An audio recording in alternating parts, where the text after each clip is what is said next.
अस्सलाम वालेकुम व्यूअर्स, मैं वेलकम करता हूं आपको अपने चैनल एग्रो कंसल्टेंट ज़िया में। सैयद ज़िया हुसैन।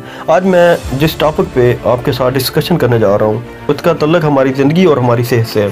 दोस्तों, कुछ छोटी छोटी चीज़ें ऐसी हैं जिनके बारे में हम तवज्जो नहीं देते या जानबूझकर हम इन्हें इग्नोर कर देते हैं। मुझे याद पड़ता है कि मेरे एक सीनियर एग्रेरियन मुझसे सीनियर थे।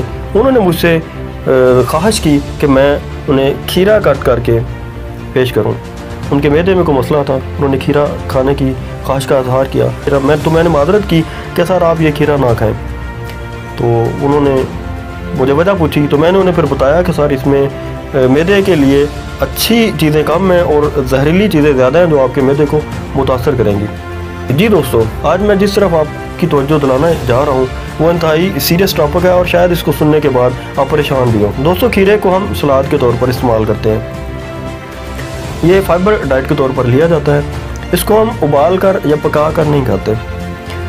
और ये भी ज़हन में रखिए कि खीरा सब्जियों में या सलाद में वो वाहद फसल है जिस पर सबसे ज़्यादा स्प्रे होते हैं। स्प्रे से मुराद है पेस्टिसाइड, टॉक्सिन्स का हम इन पे स्प्रे करते हैं।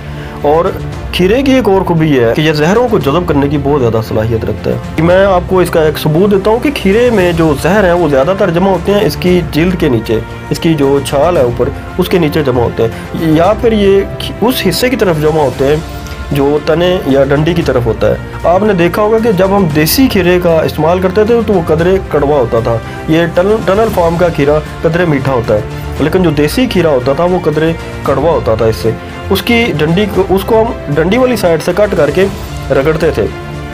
ऐसे जब रगड़ते थे तो एक झागनुमा चीज़ निकलती थी जिससे कहा जाता था कि इसकी कड़वाहट ख़त्म हो गई है।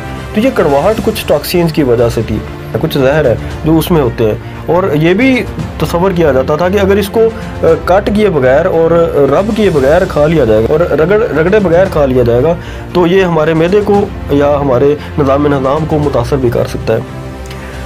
दोस्तों, हम 50 से ज़्यादा जहर ऐसे हैं या टॉक्सिन्स ऐसे हैं जिन्हें पेस्ट कंट्रोल मैनेजमेंट में खीरे पर इस्तेमाल करते हैं। इसमें से 35 ऐसे जहर हैं जो खीरे में आइडेंटिफाई हुए हैं। उनके रेजिड्यूज जो है वो खीरे को कट करने के बाद जब हम खाते हैं या अपने घर में लेकर आते हैं तो उसका जब लैब टेस्ट किया गया तो उसमें 35 के करीब जो जहर है या टॉक्सिन्स हैं वो आइडेंटिफाई हुए।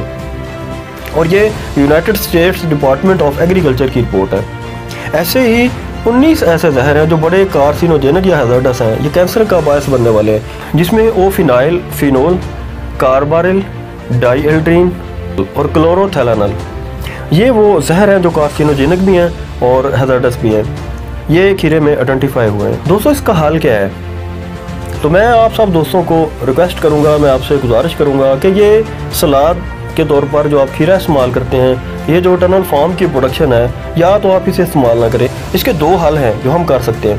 पहला हल तो यह है कि वो काश्तकार और किसान कम्युनिटी जो ये खीरा पैदा करती है वो इस पर टॉक्सिन्स का इस्तेमाल ख़त्म कर दे। इसको ऑर्गेनिक खीरा जो है वो पैदा करे।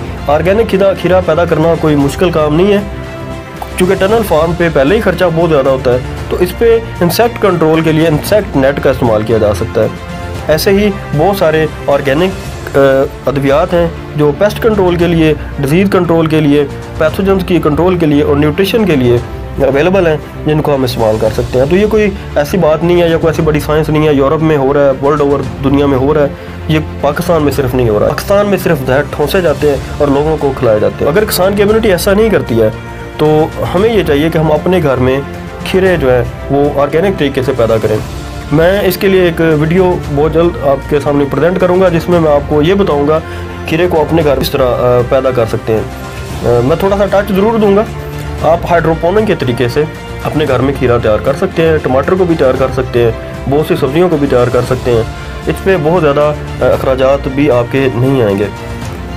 इससे आपके घर में डेकोरेशन के असबाब भी पैदा होंगे, आपके घर में लैंडस्केपिंग और उसकी खूबसूरती में भी इजाफा होगा, ग्रीनरी में भी इजाफा होगा, और जो सब्ज़ी या जो खीरा आप खाएंगे वो भी सेहत अफजा होगा और टॉक्सिन से पाक होगा। दोस्तों, इसको लाइट नहीं लिया जा सकता क्योंकि खीरे को हम उबालते भी नहीं है, इसको पकाते भी नहीं है, इसको हम कच्चा फाइबर के तौर पर इस्तेमाल करते हैं। तो ये हमारे मैदे के लिए इंतहाई नुकसानदेह चीज़ है। इसका हमारे जिस्म में रद्द-ए-अमल क्या है? जैसा कि मैंने बताया कि बहुत सारे टॉक्सिन्स तो कार्सिनोजेनिक हैं, इसके अलावा बहुत सारे टॉक्सिन्स ऐसे हैं जो हमारे असाबी निज़ाम को, हमारे दिमाग के जो असाब हैं इन पर असरअंदाज होते हैं। और कुछ टॉक्सिन्स ऐसे हैं जो हमारे दिल के निज़ाम कल्ब पर असरअंदाज होते हैं। बहुत सी हार्ट डिजीज़ हैं जिनका ये सबब बनते हैं।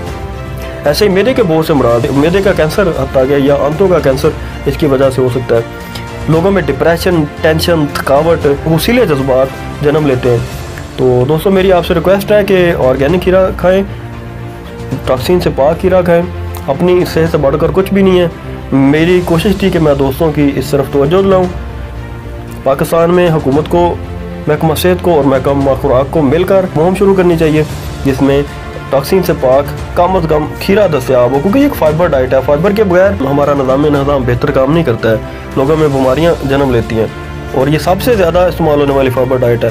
टनों के हिसाब से, मनों के हिसाब से ये इस्तेमाल होती है। शायद ही को घर हो जिसमें रोज़ाना खीरा इस्तेमाल ना होता। मेरी कोशिश थी कि मैं लोगों को इसके बारे में आगाही दूं। अगर आपके घर में बहुत बड़ा प्रोजेक्ट आप शुरू नहीं कर सकते, बहुत बड़ी हाइड्रोपोनिक कल्टीवेशन आप नहीं कर सकते, तो कम से कम एक क्यारी में, एक लान में कम से कम खीरा ज़रूर आप तैयार करें। दोस्तों मैं उम्मीद करता हूँ आपको मेरी आज की ये वीडियो ज़रूर पसंद आई होगी।